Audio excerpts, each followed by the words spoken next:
মিথ্যা মামলা এদেশে হয় না?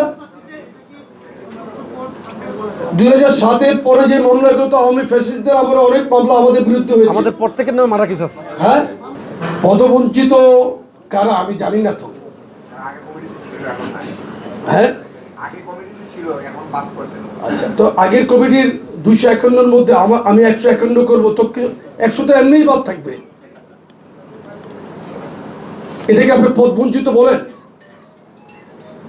আরেকটা কথা, যারা 4 থেকে 5 জন, আমরা 4 থেকে 5 জন, এখানে সর্বোচ্চ 15 থেকে সর্বোচ্চ তাদের 3-4টা, তারা যেটা বলছে মানববন্ধন কিংবা অবস্থান, 15 সর্বোচ্চ 20 থেকে 21 জন করে আমি দেখছি।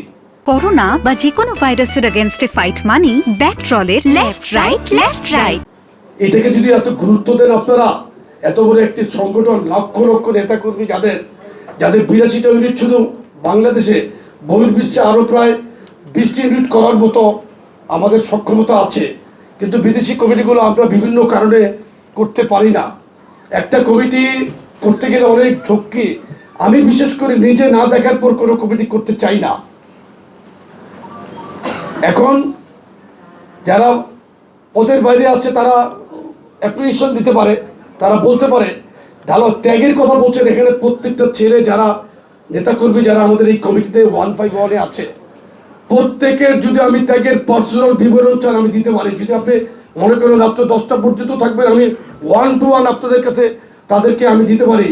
এখানে মামলা, হামলা, জেল খাটা প্রত্যেকেরই ইতিহাস আছে, এবং চিন্তার বাইরে এমন এমন ইতিহাস আছে। আরেকটা কথা যেটা বলছেন যে আপনি একজনের নাম বলেন, আপনি নাম তো বলতে হবে। জিয়াউদ্দিন জিয়া আছে না এখানে? জিয়া তো লেখাপড়া, আপনি বলছেন শাহজালাল, জিয়া তো লেখাপড়া করছে জগন্নাথ। এটা আরেকটা কি? হ্যাঁ, মানে এটা কি আরেকটা? জিয়া কি করছে এটা আমাদের জানা নাই, কিন্তু তিনি তো আমাদের গত কমিটির নেতা ছিলেন। ঠিক আছে, কিন্তু আমাদের তো এই যে সদ্য বিলুপ্ত কমিটির, যেটা মানে এই কমিটির আগে নেতা ছিলেন তো উনি। আচ্ছা শুনেন, কারো বিরুদ্ধে মিথ্যা মামলা হতে পারে, সেই মামলা যদি সর্বোচ্চ কোর্ট তাকে দেয়, মুক্তি দেয়, তাহলে সে তো দোষী থাকলো না ভাই। মিথ্যা মামলা এদেশে হয় না?